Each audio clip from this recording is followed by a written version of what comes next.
Good morning, students. Today I'm going to read you Ada Twist, Scientist by Andrea Beatty, illustrated by David Roberts. Ada Marie, said not a word till the day she turned 3. She bounced in her crib and looked all around, observing the world but not making a sound. She learned how to climb and made her big break, with a trail of chaos left in her wake. She ran through the day, chasing each sound in sight, and didn't slow down till she conked out at night.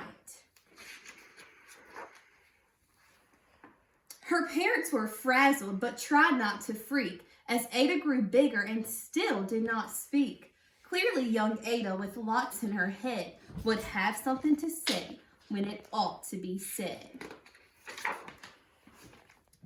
That's just what happened when Ada turned 3. She tore through the house on a fact-finding spree and climbed up the clock just as high as she could.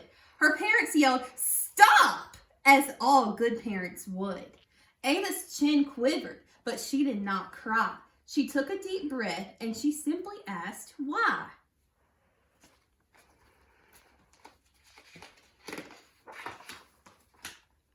Why does it tick and why does it talk? Why don't we call it a granddaughter clock? Why are there pointy things stuck to a rose? Why are there hairs up inside of your nose? She started with why and then what, how and when. By bedtime, she came back to why once again. She drifted to sleep as her dazed parents smiled at the curious thoughts of their curious child, who wanted to know what the world was about. They kissed her and whispered, "You'll figure it out." Her parents kept up with their high-flying kid, whose question and chaos both grew as she did.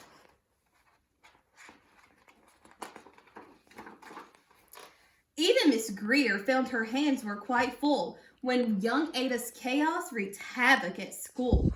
But this much was clear about Miss Ada Twist. She had all the traits of a great scientist. Ada was busy that first day of spring, testing the sounds that make mockingbirds sing, when a horrible stench whacked her right in the nose, a pungent aroma that curled up her toes. "Zowie," said Ada, which got her to thinking, what is the source of that terrible stinking? How does a nose know there's something to smell? And does it still stink if there's no nose to tell? She rattled off questions and tapped on her chin. She'd start at the start, where she ought to begin. A mystery, a riddle, a puzzle, a quest. This was the moment that Ada loved best. Ada did research to learn all she could of smelling and smells, both the stinky and good. One hypothesis Ada thought could be true. The terrible stink came from Dad's cabbage stew.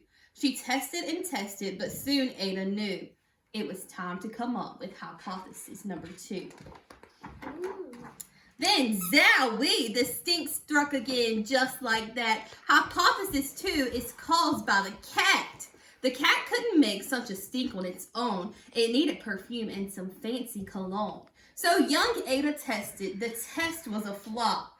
She started again, but her parents yelled, "Stop! Ada Marie, to the thinking chair now by the time we count to 3. "Enough," said her mother. "That's it," said her dad. Her parents were frustrated, frazzled, and mad.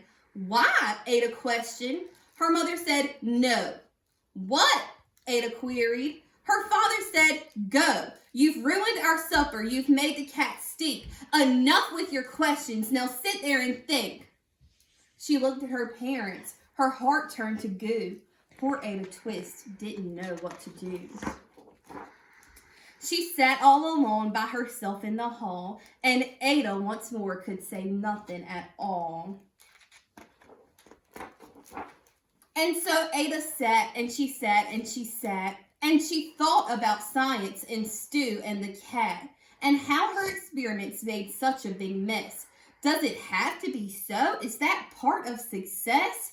Are messings a problem? And while she was thinking, what was the source of that terrible stinking? Ada Marie did what scientists do. She asked a small question and then she asked two. And each of those led her to questions more. And some of those questions resulted in four. As Ada got thinking, she really dug in. She scribbled her questions and tapped on her chin. She started at why and then what and how and when. At the end of the hall, she reached why once again. Her parents calmed down and they came back to talk. They looked at the hallway and they had to just gawk. No patch of bare paint could be seen on the wall. The thinking chair now was the great thinking hall. They watched their young daughter and sighed as they did. What would they do with this curious kid who wanted to know what the world was about? They smiled and whispered, "We'll figure it out." And that's what they did, because that's what you do when your kid has a passion and heart that is true. They remade their world. Now they're all in the act of helping young Ada sort fiction from fact. She asked lots of questions. How could she resist? It's all in the heart of a young scientist. And as for that smell, what can Ada Twist do but learn all she can with her friends in grade 2? Will they discover the stink that curls toes? Well, that is the question. And someday, who knows? The end. Bye, guys.